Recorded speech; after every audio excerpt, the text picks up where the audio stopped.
We're grappling with issues of racism, disparities, things that pervade every facet of our society and that have been really there for centuries. Our fellows came to us saying, we really need some guidance on how to process this, how to frame these conversations, and asked for my help. And I am so grateful to the Chief Fellows for raising this. To help us frame some of these conversations, I can think of no one better than my good friend and mentor, Dr. Clyde Yancy. Chief Fellow Nikhil Basi, please introduce Dr. Yancy to us. Great, thank you, Dr. Watson. And we are honored today to be joined by Dr. Clyde Yancy, a leader in the field of medicine. Dr. Yancy completed his internal medicine residency at Parkland Memorial Hospital, cardiology fellowship at UT Southwestern. He has been annually named as one of the most prolific and impactful scientific researchers, with over 500 publications focused on heart failure, including the landmark African American Heart Failure Trial, AHEFT, clinical guidelines, outcome sciences, and healthcare disparities. Dr. Yancy is a past president of the American Heart Association and is currently chief of cardiology at the Northwestern University Feinberg School of Medicine, associate director of the Bloom Cardiovascular Institute at the Northwestern Memorial Hospital, Magerstadt Endowed Professor of Medicine Chair, and Vice Dean of Diversity and Inclusion. Please join me in welcoming Dr. Clyde Yancy. Thank you very much for not only the generous introduction, but for the invitation. Dr. Watson, I am particularly touched that it's the fellows that generated the inquiry, because indeed it will be the next generation that will carry forward the responsibility to think these things through in a more scholarly way and help us all get to a very different place than we are now. When we had our initial discussion about how would we approach this, it really seemed evident to me that there was a certain juxtaposition here between the evident healthcare disparities so incredibly exposed by the COVID-19 crisis and the recent pain and anguish, despair even, of the palpable evidence of racism, something that we tried to suppress, not try to speak about so willingly, but now have to face without hesitancy because of the perverse influence it has on our society. So I've titled this deliberately, Healthcare Disparities and Racism, a not so odd intersection. Let me preface this by saying there will be certain concepts that I'll present, certain statistics that I will share that will challenge your equanimity. If you don't feel viscerally moved by something that we discuss, I need to try again. These are very difficult topics, but they're very necessary topics to discuss. And again, I am particularly enthused, and I mean that in a soulful way because it doesn't give me joy to talk about this, but I'm particularly enthused and feel very purposeful about helping everyone listening frame this intersection of healthcare disparities and racism. It's interesting that as we were in the outer room, so to speak, we kept passing along the query, how are you? How are you? How are you? Let me be very candid and say, if I'm speaking for a reasonable contingent of people that look and think like me, we are not well. Let's move on and let's think about how we can become better. The base case that really brings all of this into clear illumination is COVID-19. I won't play this YouTube link because you have copies of the graphic now, courtesy of Drs. Farner and Watson, but it's worth looking at this CNN story about the tragedy that occurred in New Orleans, Louisiana, a place where I lived and thrived for 5 years of my life, within the community of African-American men that are responsible for hosting part of the Mardi Gras tradition. In fact, I worked very carefully and very closely with the editor and then writers of the New York Times Magazine to really bring this story to fruition. It was published May 3rd, 2020, and it was about who lives and who dies. That was the front cover. Think about that. Who lives and who dies? And then look at the subtitle, A Terrible Price. The deadly, let's emphasize that, the deadly racial disparities of COVID-19 in America. This was about the Zulu Social Club. It is nearly a century-old social club, a collection of men who come together to sponsor a parade that was really stood up because of segregation, because Blacks in the Deep South couldn't patronize the larger Mardi Gras parades. And so they developed their own. And as a parody, they decided instead of throwing beads, they would throw coconuts. Now, why coconuts? Because they were dirt cheap. They could go down to the dock at the Mississippi River and get canvas sacks of coconuts for nothing. And so they hand painted the coconuts, threw them instead of beads, which they couldn't afford to buy. And it became the tradition, so much so that the Zulu parade became the defining parade for Mardi Gras. Yet these men paid a terrible price. In early March, 40 of these men got together to simply network, associate, think about their activities, think about the next year. There had not yet been sufficient public health messaging that was sufficiently endorsed by those at highest level of authority. They knew no harm in coming together. Of those 40 men, 10 are dead, and another 10 are struggling for their lives still. I had the occasion to continue to work with the lay press, this time with your own Los Angeles Times.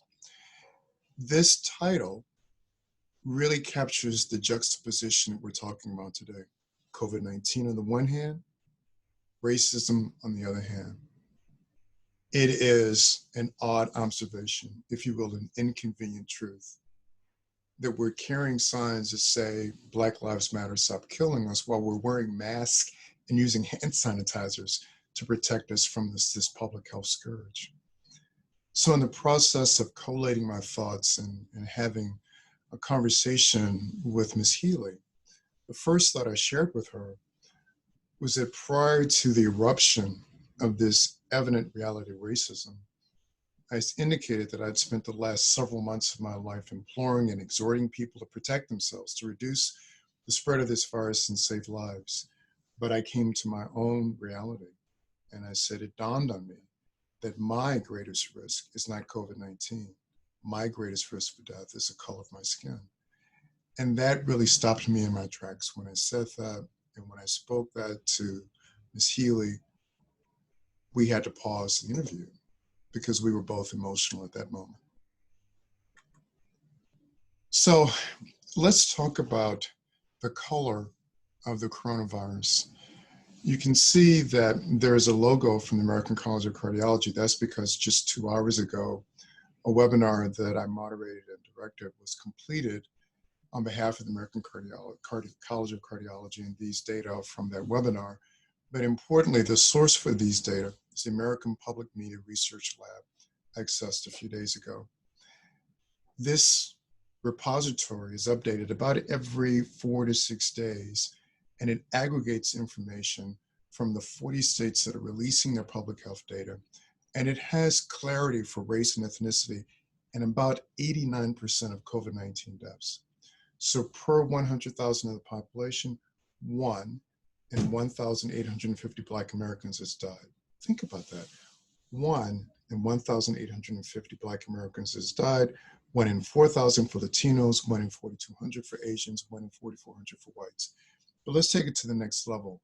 If we compare groups, this is what we realize, that the mortality rate for Black Americans is at least 2.4 times as high as the rate for whites, varying greatly in different communities, my own community of Chicago being noteworthy for variance. And look at this next statement. Please pay attention to this next statement. If Blacks had died of COVID-19 at the same rate as whites, about 13,000 Black Americans would still be alive. That gives you the magnitude, the scale of this truly evident disparity. If we now portray this graphically, I intend for you to appreciate just how much of an outlier the data are when they're presented to you as a function of race and ethnicity. It is inescapable. The toll of COVID-19 on Black people, not just people of color, but particularly on Black people, has been excessive, overwhelming, painful, and frankly, unacceptable. So these were the data that drove the statement that I entered into the literature through JAMA, published online April 15, 2020. The genesis of this was your own chief of cardiology. Greg and I communicate probably about every 6 hours. Something's wrong if we haven't sent an email to each other within a 6-hour period. But when we first started seeing this as editors, he pinged me and said, wow, what do you think about this? And the wheels started turning. And after I got over my revulsion, I thought we need to say something about this. And as we brought this forward, at the time, this is what we knew: 50% of the COVID-19 cases and nearly 70% of the COVID-19 deaths in my own city of Chicago involved Blacks, even though Blacks made up only 30% of the population. But here was the part that really brought me to rapt attention with this issue. These deaths are concentrated mostly in just 5 neighborhoods on the city's south side. I'll get to that in just a minute because there's some important lessons to be learned there. What about in New York City, where my adult daughters live? Well, Blacks and Hispanics have accounted for 28% and 34% of deaths, and look at the population representation. This is the article, the viewpoint that we put in press, and of the many statements that people have referred to here, the one that I keep coming back to is that the US has needed a trigger to fully address healthcare disparities, and COVID-19 may be that bellwether event. But my viewpoint wasn't the only one. Published concurrently with my viewpoint was this incredibly poignant statement by William Owens and colleagues, failing another national stress test on health disparities. I want the fellows to follow me very carefully. I'm going to go through 3 more statements. Each statement is going to illuminate an important component of this discussion. The first statement from Owen and colleagues: we propose that the overarching cause of these tragic statistics is decades of the effects of adverse social determinants of health. I am particularly drawn to this statement. Think about this. As fellows, think about this, because you are our future leaders. People must make good choices, but they must have good choices to make. This statement, published about a month later, is profound. This is from David Williams, who is at the Brigham, and from a close friend and colleague, Lisa Cooper, who's at Hopkins. They argued that what we need when we consider COVID-19 and health disparities is a very different, a new kind of herd immunity. Yes, we need herd immunity from COVID-19, and working towards that will be both passive and active immunity. Hopefully a vaccine will arise so we can get to the critical threshold of about 60% of the population and not suffer the heft of something like this pandemic again in the near future. But their argument was so incredibly insightful. Compared with white individuals, African-American individuals have higher rates of uninsurance and underinsurance. Segregation, another difficult word to enunciate, of healthcare also contributes to racial disparities in healthcare, with access to primary care and especially special care physicians more limited in communities of color. If you continue their theme, pay particular attention to these comments. These data highlight the social inequities of pattern by place. To be very explicit, the webinar that was just broadcast several hours ago, we made an emphatic statement. It is place, not race, that is determining these healthcare disparities in COVID-19. We'll get to race in a moment, though. Look at the next statement. The problem of segregation is not residing among persons of the same race, but the clustering of social disadvantage and systematic disinvestment in marginalized communities. Now, think about this. We no longer have segregation as a function of law. We have segregation as a function of economics, as a function of choice, as a function of culture. There is not harm when persons of the same race aggregate, but there is harm when that aggregation happens in a space that does not promote health. And it is in fact public policy, public behavior, and ultimately we would argue racism that is the reason for the social disadvantage and the systematic disinvestment that Williams and Cooper so eloquently identify here. Look at this.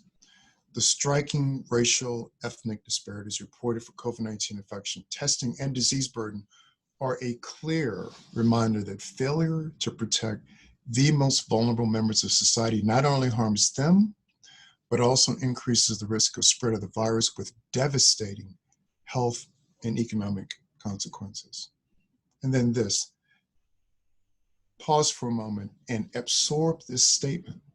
The US must develop a new kind of herd immunity, whereby resistance to the spread of poor health in the population occurs when a sufficiently high proportion of individuals across all racial, ethnic, and social class groups are protected from and thus immune to negative social determinants. That's the herd immunity that would be so incredibly important.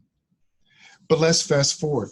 All of those statements that I and others put in the literature were placed in the context of the crisis of COVID-19 and the apparent harm that had been inflicted on singular groups of individuals. But what about where we are now? In the aftermath of the death of George Floyd, the keen awareness of the still evident pernicious and perversive effect of racism. This, published yesterday in the New England Journal of Medicine, Stolen Breaths by Hardiman and colleagues.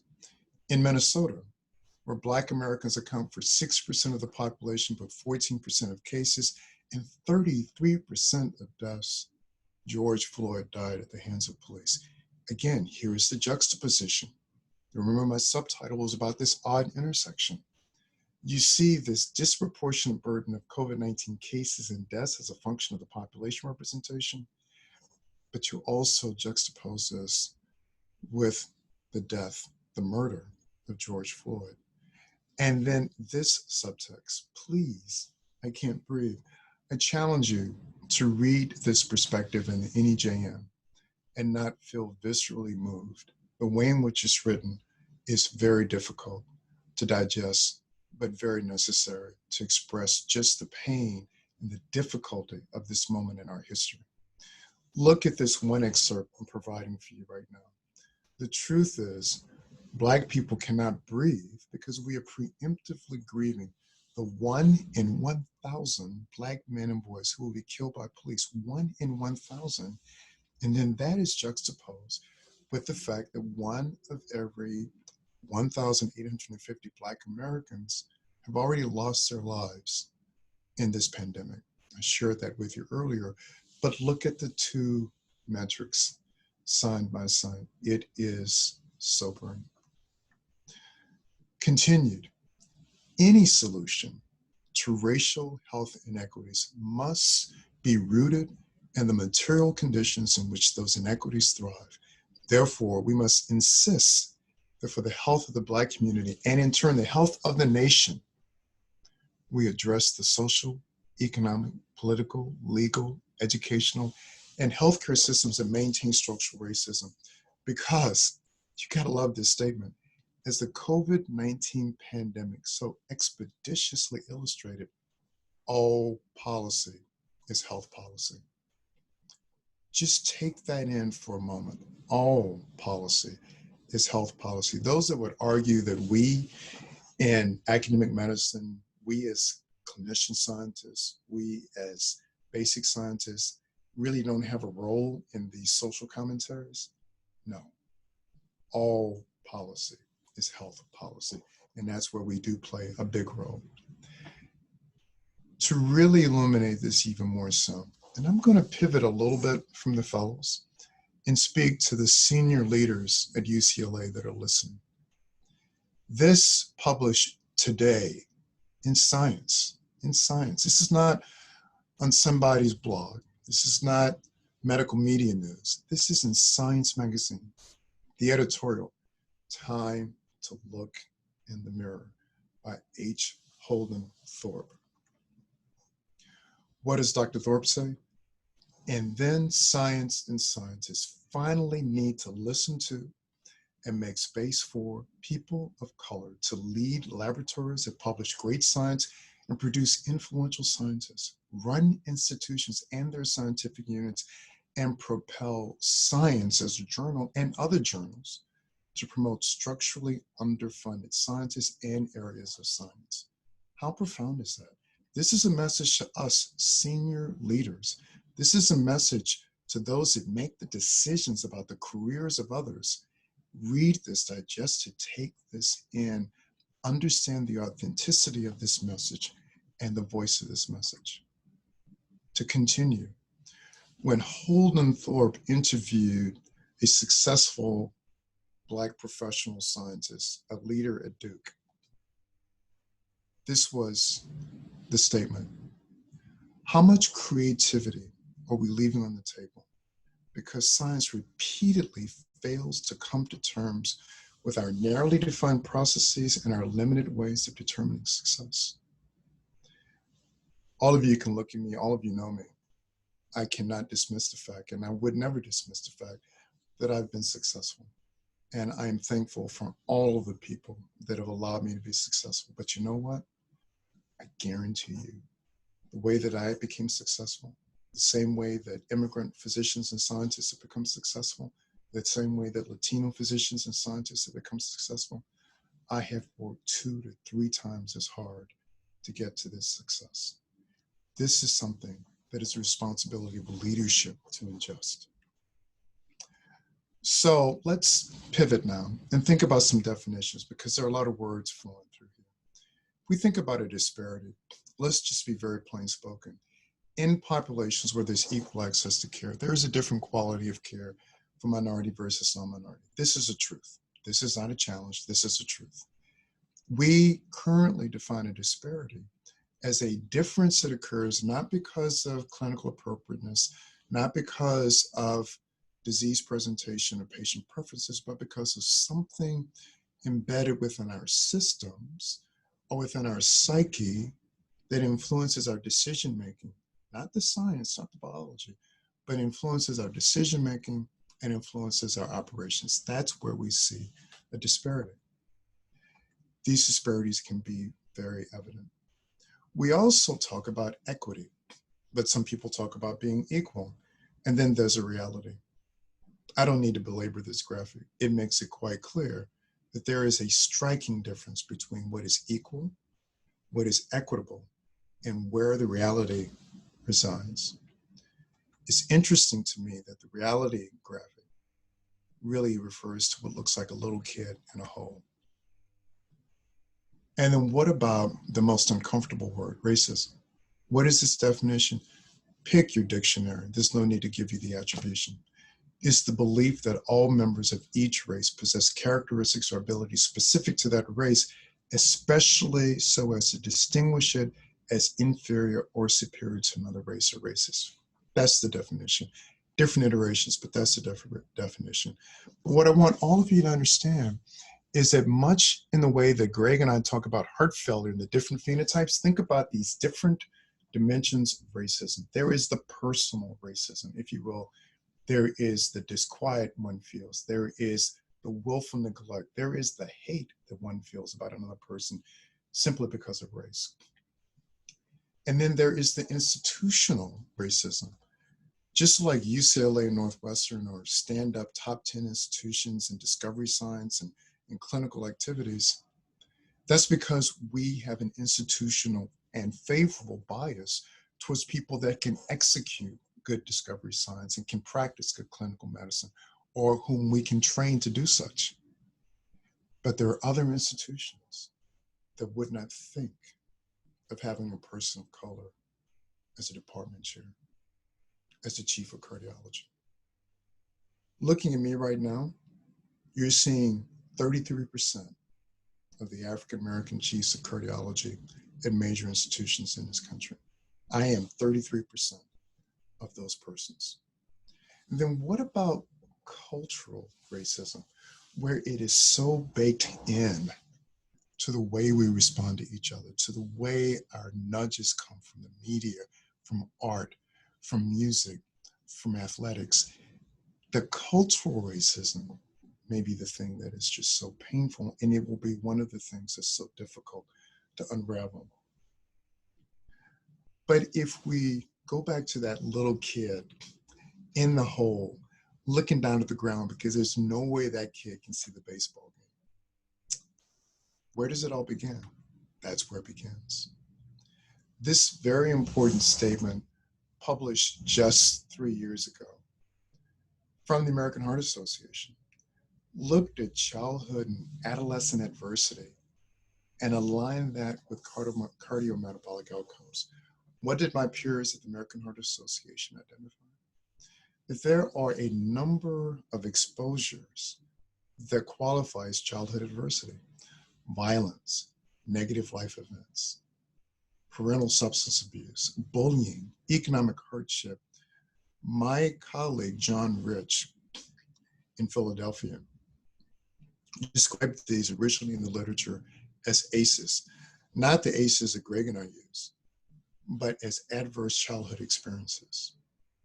And taken to the next degree, there is a relationship between childhood adversity and health behaviors, physiology, and it is further exacerbated by substance abuse, moderated even more so by race, ethnicity, nativity status.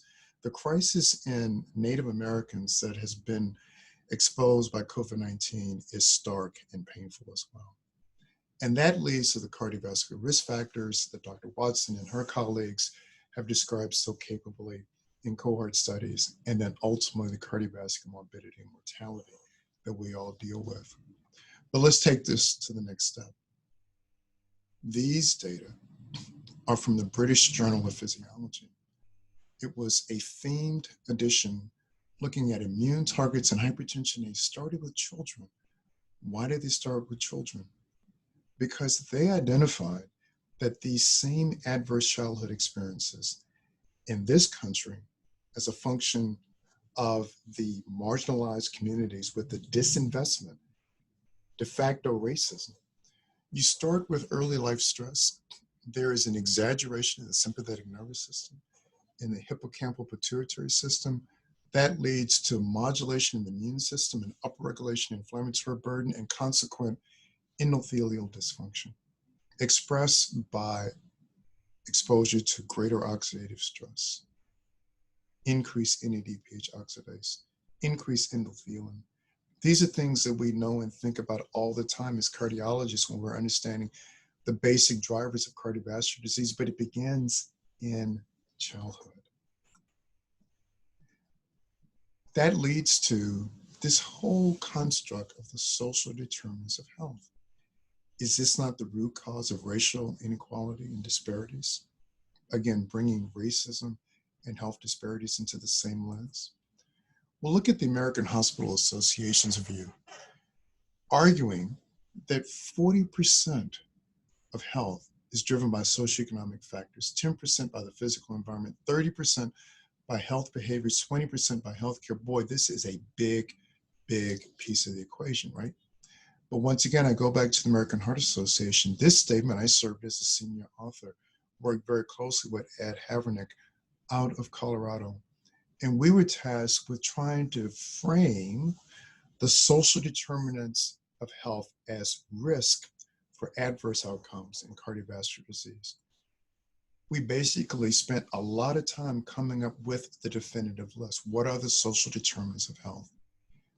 Socioeconomic position, race, ethnicity, social support, culture, language, access to care, and the built environment or residential environment, as you see depicted here. But Greg and I, working through JAMA Cardiology as editors, had the unbelievable privilege of shepherding these data forward.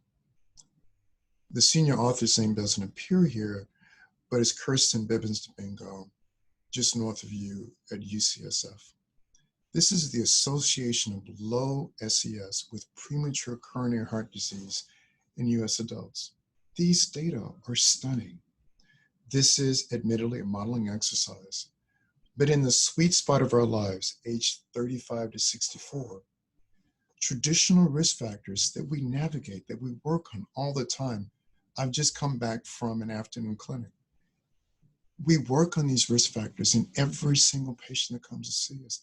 Only explain 40% of the excess events in those with low SES, and the remaining 6% had to be attributed to something else, and that something else is just the painful reality of poverty. Low SES is a risk factor for coronary heart disease in US adults. Please take the time to read this article. Now, what is the link between social determinants of health and biology? I am really struck by these data that are not quite 1 year old. This is from colleagues that I know well at Mass General, and it reflects a 10-year experience. Stress-associated neurobiological pathway linking socioeconomic disparities to cardiovascular disease. Here goes. These investigators began an initiative in the late aughts, 2005 to 2008, looking at how PET and CT imaging were propagating at the Mass General Hospital. They had the presence of mind to begin to collect concurrently deep phenotyping of the people undergoing PET and CT imaging. I want you to pay attention to panel B. Panel B looks at amygdala activity in the midbrain. The arrows in the upper part of panel D show lower amygdala activity, and the arrows in the lower part of the top frame of panel B show higher amygdala activity. Now look at the scan of the aorta. You see evidence of lower arterial inflammation versus higher arterial inflammation. Following this data set through, the study cohort was derived from over 500 individuals in whom there was adequate imaging, adequate description of SES factors, and precise capture of MACE events. Think about what I'm going to show you now. Let's start with median income and amygdala activity. If you look at quartiles of local median income, the lowest quartile of median income, the higher the amygdala activity. Let's do the same exercise in panel B with arterial inflammation. The lowest quartile of income, the highest evidence of arterial inflammation. Let's now really peel this back and look at crime rate. Where crime rate is highest in Q4, quartile 4, amygdala activity is highest. Where crime rate is highest, arterial inflammation is highest. Let's keep this exercise going. Let's just look at SES and survival from MACE. The higher the SES, fourth quartile, the better year of freedom from major adverse cardiovascular events. But now work with me on this. This is a mediation analysis. It's an attempt to triangulate variables and understand the likelihood that these variables are interconnected. To make this easy, since we're using a virtual platform, I want everyone to take a moment and train your eye to enumeration 1, the lower part of the screen, reading from left to right. Here goes. Low SES leads to increased amygdala activity, leads to increased bone marrow activity, leading to increased arterial inflammation and increased MACE. And in a depiction that we're accustomed to seeing because we all read JACC, what that really says is that these socioeconomic factors in the upper part of the central illustration constitute stressors that lead to heightened amygdala activity that then excites the bone marrow to release immune cells, cells that then upregulate atherosclerotic inflammation, upregulate vascular tone, and theoretically and consequently drive cardiovascular events. Just being in an environment where higher crime exists, being an individual that is exposed to lower income is a predisposition to cardiovascular events. Kirsten Bibbins Domingo's model doesn't seem so theoretical anymore. The adverse event of childhood, the adverse consequence of childhood experiences that are like this don't seem so theoretical anymore. Let's take this one step further. We understand that telomere length relates directly to aging. The shorter, the less the life expectancy, the longer, the better. I find these data that you see first from University of Maryland fascinating because this is in Black men who have internalized anti-Black attitudes. Where do you think that emanates? It's a function of racism. And in fact, they now have shorter telomeres. And in a study of Black women, an experience over 10 years that shows an aggregate exposure to racial discrimination, shorter telomeres. It's really hard to look away from this information. I told you in the beginning, some of what I would describe to you would be viscerally disturbing. When you see this information and understand that this is a response to what the environment, the culture is hoisting on individuals, it does give you pause. What about diet? I'm going to share with you funded work that we've done here at Northwestern with me as a senior investigator from a strategically focused research network looking uniquely at diet as an issue to help explain healthcare disparities. We've been focusing on phosphates and specifically on fibroblast growth factor 23. If you look at ostensibly healthy foods that are fresh, but then preserve those foods, there's about a 50% increase in the presence of inorganic phosphate. Why is that important? Work that we continue to do with Miles Wolfe, who was here at Northwestern, is now chief of nephrology at Duke, argues that the ingestion of inorganic phosphate leads to the constitutive expression of a different FGF receptor, in this case, FGF receptor 4. You will see that FGF receptor 4 operates through calcineurin and INFAT pathways that we already know predispose to left ventricular hypertrophy. In contradistinction to operating through FGF receptor 1 for naturally occurring phosphate ingested through the diet, that really just establishes a better profile of calcium phosphorus balance. That's important because we've learned this. These were not our data, but data from Richard Cooper, really esteemed epidemiologist here in the Chicago area, who looked at what happens to FGF23 levels in young adults with African ancestry where the diet has been switched. 3 communities, one in Chicago, one from Ghana, one from the Seychelles. When these young men were exposed to a diet with increased exposure to calcium, increased exposure to animal protein, decreased exposure to vegetable protein, fiber, and magnesium, FGF23 levels went up substantially higher.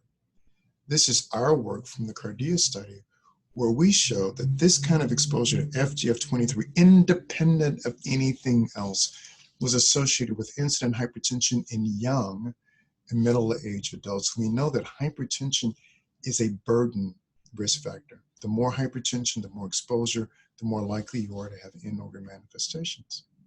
And then this, we uniquely looked at individuals within the MESA study already on RAS inhibition to see, could we identify if independently exposure to FGF23 was associated with incident heart failure? You know what I'm going to say is yes, because in the hypertensives, in aggregate, and those without CKD, FGF23 as a function of tertile analysis was associated with the cumulative incidence of heart failure, but moreover, an adjusted analysis, consistently, there was a high association of log FGF23 with the development of heart failure. So what does this mean? We did a lot of other basic science, but I want to make this point. As a function of the communities in which certain people live, and because of the diet to which they're exposed, diets where there is a substantial increase in hidden phosphate by virtue of processed foods, the corresponding statement would be because of food deserts, there's an elevation in FGF23 that works through this constitutively upregulated receptor, FGF receptor 4, leading to ventricular hypertrophy, in part explaining the disparities that we and others have described in heart failure over the last 2 decades, and then further exacerbated by a burden of risk on chronic renal disease. So I've taken you through a fair amount of evidence, but what really happens next? Where are we?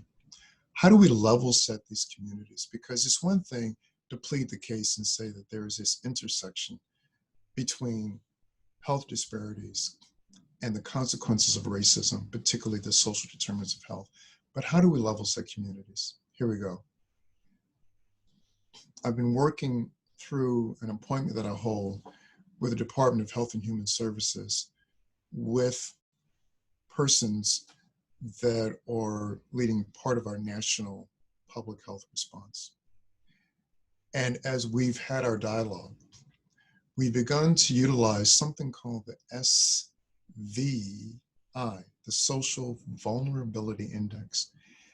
This is calculated using 15 US Census variables at the tract level. This is an exercise done by the CDC. But what's fascinating is that every census tract gets a score. The closer the score is to 0, the lowest vulnerability in that community. The closer the score is to 1, the higher vulnerability. This is home. This is Chicago. You see the cursor. The cursor is very close to what visitors might recognize as Navy Pier. This is where my university is located. This is where I live.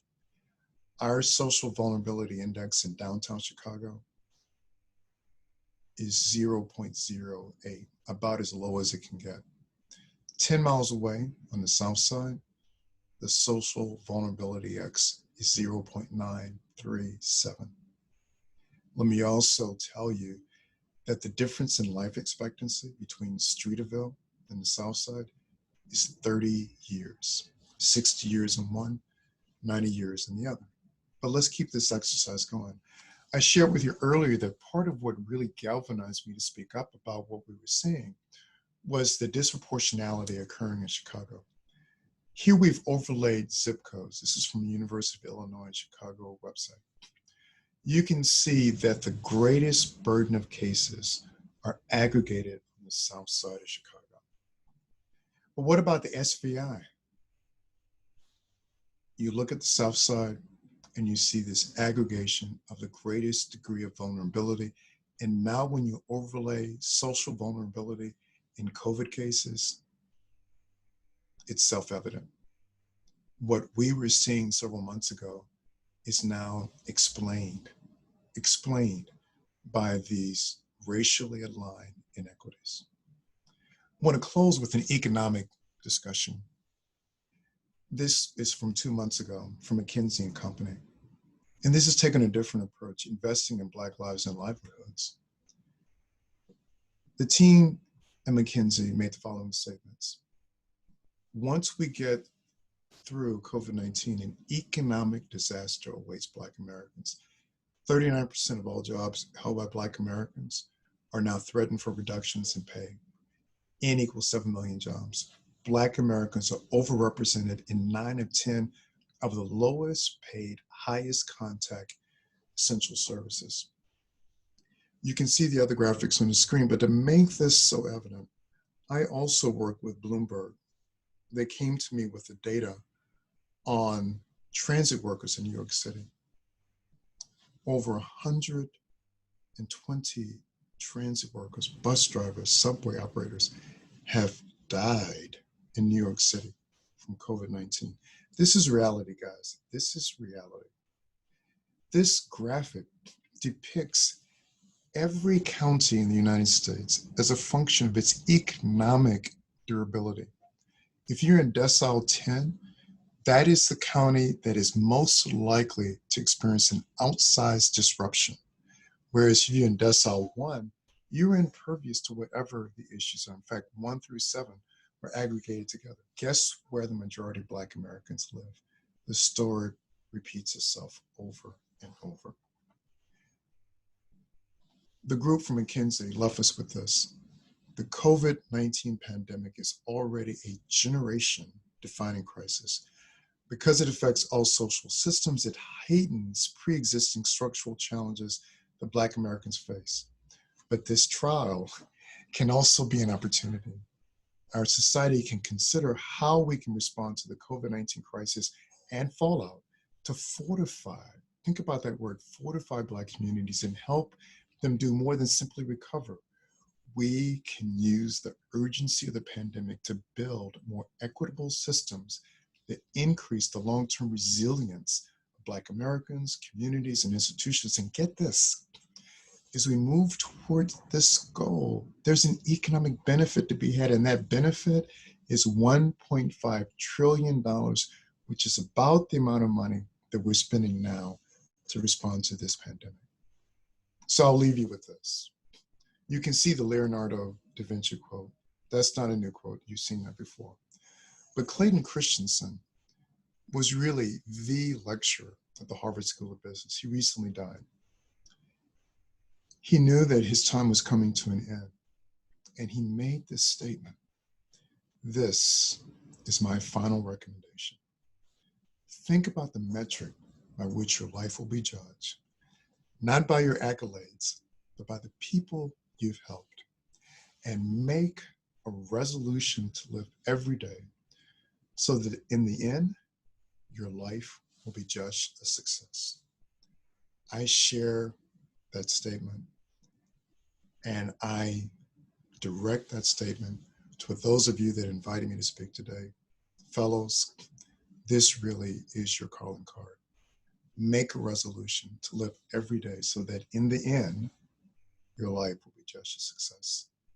To Greg Fonerell, Harold Watson, so many of my friends in the room, can't thank you enough for giving me a chance to emote, to discuss, to feel, to think through these issues with you. There's time left for questions. I'm happy to address them as they come forward. Thanks very much. Dr. Yancy, that was phenomenal. I thought my mind was a million different places at a million different times, and my head literally was blown 5-6 times. The thoughts that you put into words and on those slides, I think we'll be digesting for a while. I was really moved by your words about the things that we've done, that we've always done, and how we always keep doing them, and how nothing's going to change unless we change. I'm struck by the fact that a pandemic, cardiologists don't really like change, but we all had to change on a dime, and maybe this is our moment. We all have to change. So let's rethink about how we need to change to address some of these issues. I'm grateful for your words, and I'm happy to open up the floor for anyone's questions. And let me be directly responsive to that theme, because I think you've touched on something very important. Part of what I love about cardiologists is that it makes sense, guys. I mean, we do these stand-up physiologic experiments. Olu, I'm talking to you. Greg and I look at data carefully. We really want to connect the dots, make it all make sense. We have evolved to the point where our discipline, in particular our discipline, is really based on not a meritocracy, but a metric-tocracy. What Dr. Watson is talking about is, let's get back to merit. Let's get back to what's really good. We've allowed ourselves to be persuaded by the numbers. We've allowed ourselves to force everything to fit into a model that we can endorse. We really should think about what really defines merit. I think the Black professional from Duke really captured the essence of this conversation. How much creativity has been left on the floor, left behind, not engaged? And where would we be if we had actually embraced that creativity? So, Carol, I agree with you. Additional questions? Should I go to the chat?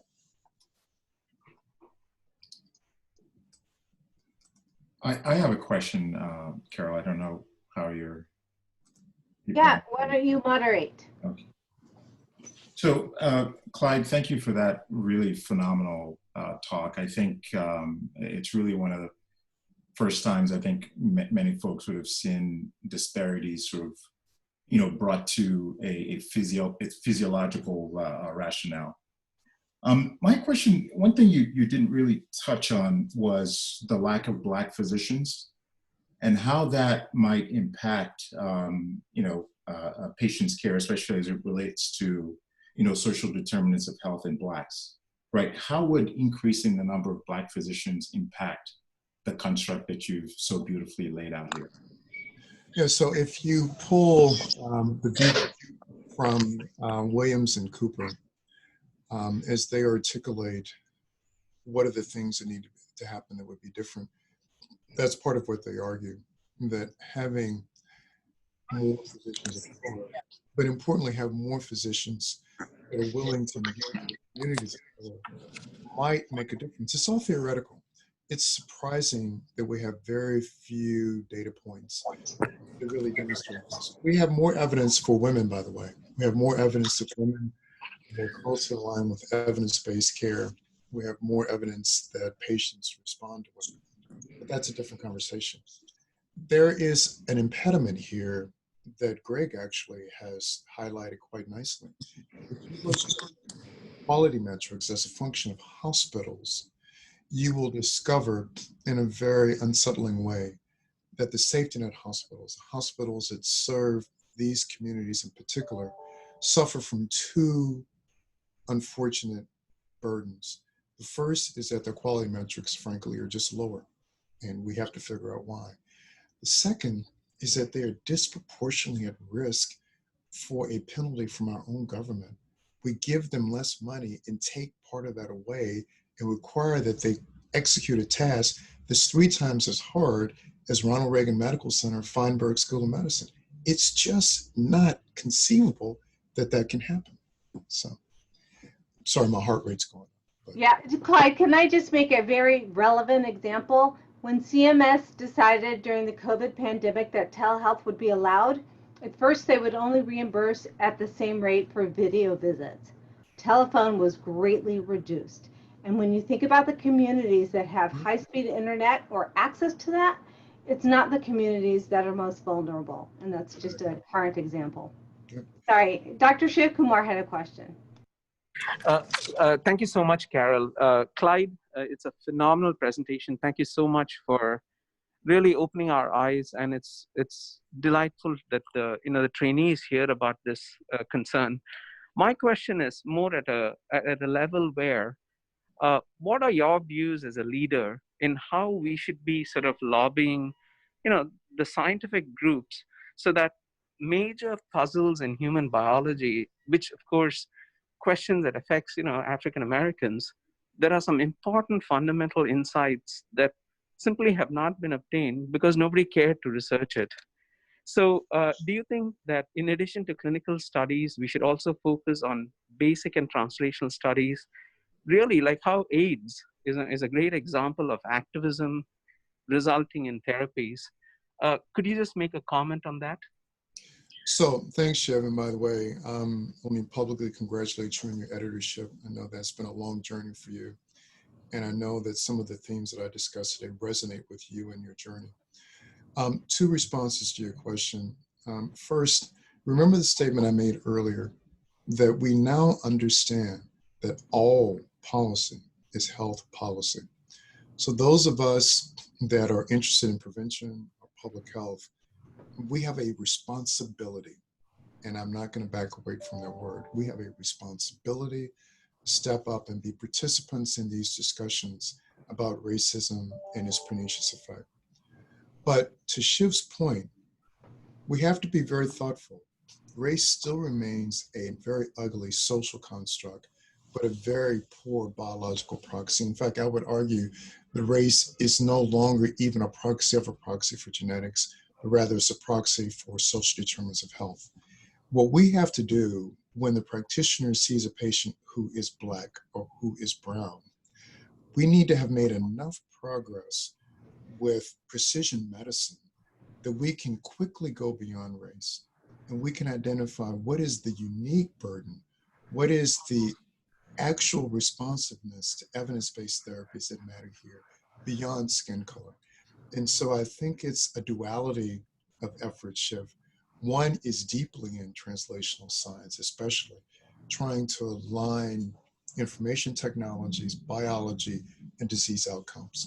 But the other is that for those of us that have a voice in public health, to realize that we have a license now, either willingly or de facto, to be participants in how we can change policy to influence health. Thank you so much, Clyde. I think Dr. Deemer has a question, and Dr. Chung as well. Terrific. Linda, do you want to ask? Her question on the chat is, I'd be interested in thoughts related to the intersection of disability and race. I understand that this combination has even greater COVID risk. Thank you, Carol. I'm sorry, I couldn't get the button pushed. Yeah, no, that is absolutely important. One of my incredibly talented faculty members unfortunately carries a triple burden. He is Nigerian. He is from the Crenshaw area. And because of his life in Crenshaw, he lives with a mobility challenge. So he walks in a room, he speaks, he shares with a patient his name, and it is a triple challenge. Imagine the inertia that he has to overcome right away just to get someone to accept the fact that, yes, he is an incredibly well-trained cardiologist, Northwestern, Hopkins, back to Northwestern. But every single encounter, he has to do an arm wrestle. This really is a deeper conversation than we have time to explore. But the theme that connects all the dots is this sense of self versus not self and how that carries over into the clinical arena, into the scientific arena, and it's just exaggerated when multiple targets are piled together. I see Dr. Chung has a question. Yeah, hi, my name is Bowen Chung. I'm actually a child and adolescent psychiatrist who has a real interest in this area. You know, one of the things I've always been struck by as an intervention researcher in disparities is that I've been really struck by the quality of the science and meticulously documenting the effect of, health and healthcare disparities by race and ethnicity from multiple perspectives. But, what I'm also struck by is that we have a lot less systematic evidence whether intervening or ameliorating any of these exposures to adverse social risk factors and social determinants makes any difference, because it's not necessarily, we're not sure. So what kind of studies and evaluations do we need to enhance the evidence to address this this gap in the science? And I think it's a real gap that is lacking, because it feels like we're watching the same traffic accident over and over again. Yeah, no, Dr. Chung, you're very poignant in your question, because we can make the impassioned argument that it's in fact social determinants of health that have changed everything.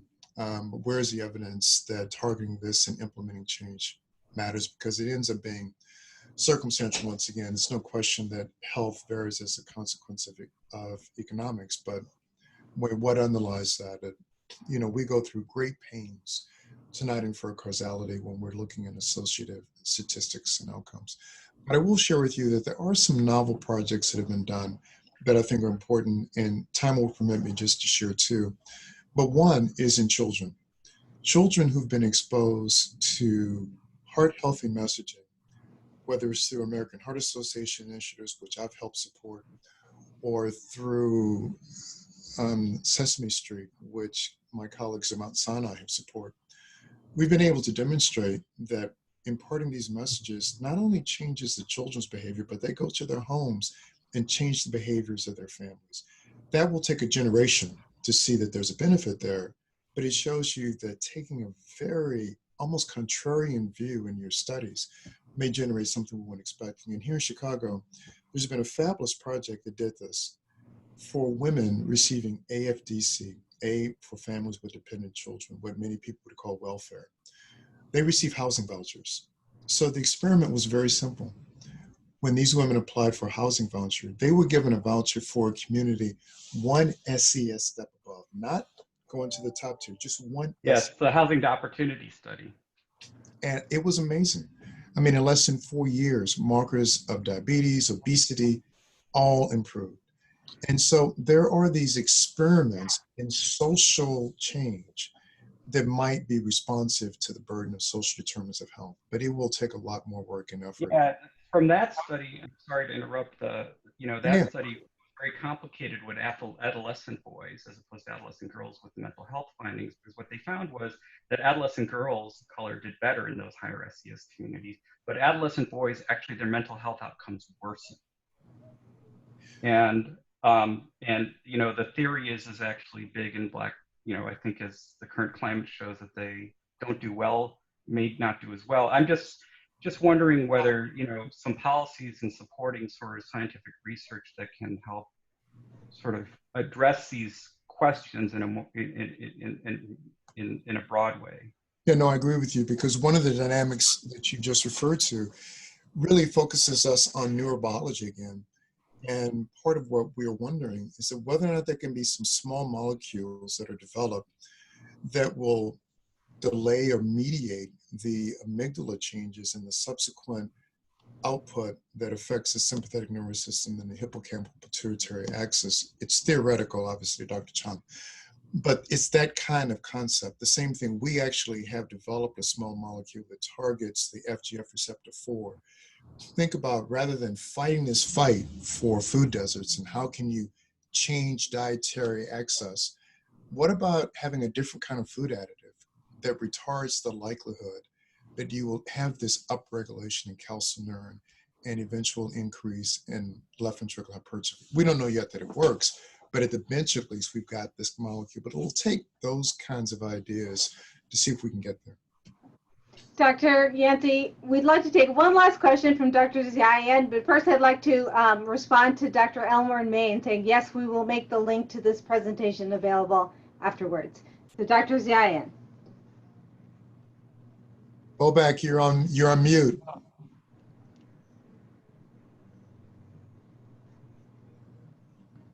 All right, can you hear me now? Sorry. Yeah, be careful because we write together, okay? Yeah.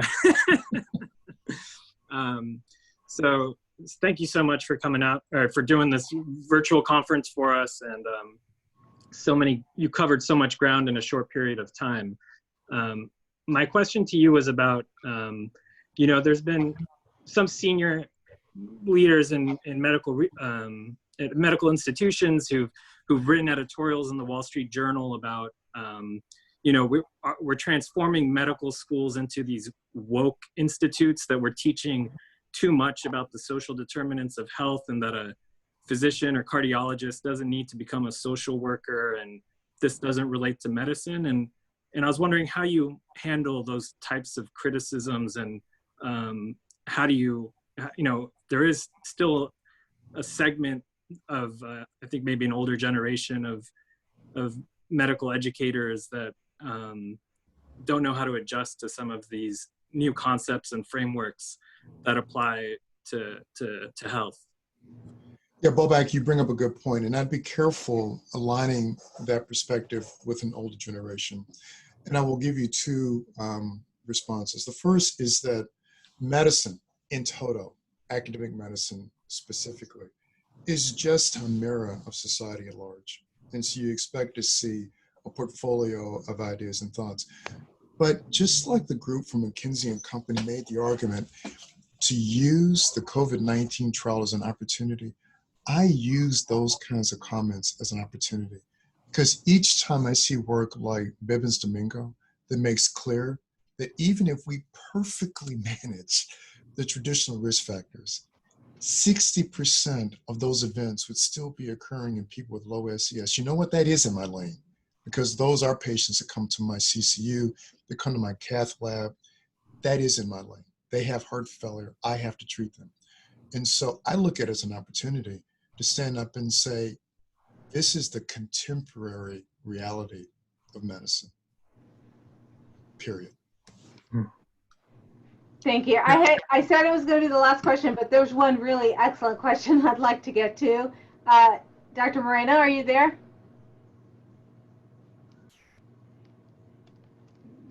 Well, I'll read it to you. Okay. Since you state that all policy is health policy, can you speak to the psychometrics of health? Is the definition of good healthcare understood to be the same by everyone? So this is really wonderful. You know that in the American Heart Association, we've gone to great lengths to define what really constitutes health.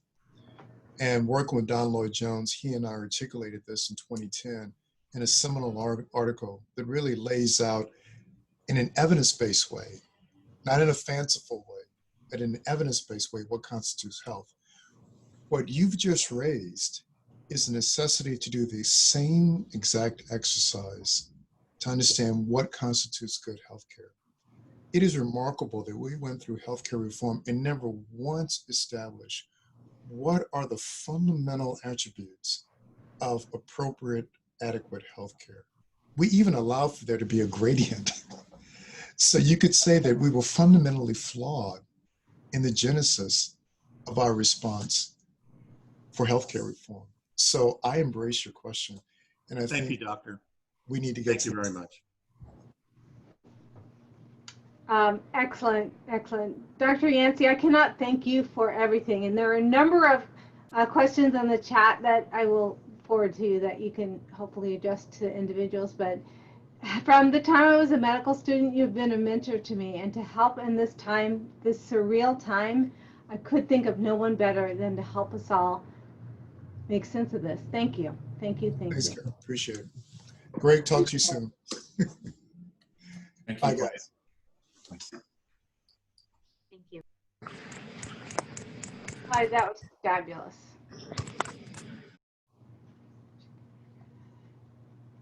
Malika, are you there? Yes, I'm here. Can you copy the chat and get that to him? And also provide me with the link to the presentation? Certainly. Thank you. Carol, that was fantastic. Thanks so much for organizing it. Really just. Thank you, Nick. Look behind you. Look behind you. Thank you, Nikhil. And all the chiefs, yeah, exactly. Yeah. Thank you. Fabulous. I feel so much better. I feel like I have a framework to think about and discuss these things. Absolutely.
Money you never had in God, right?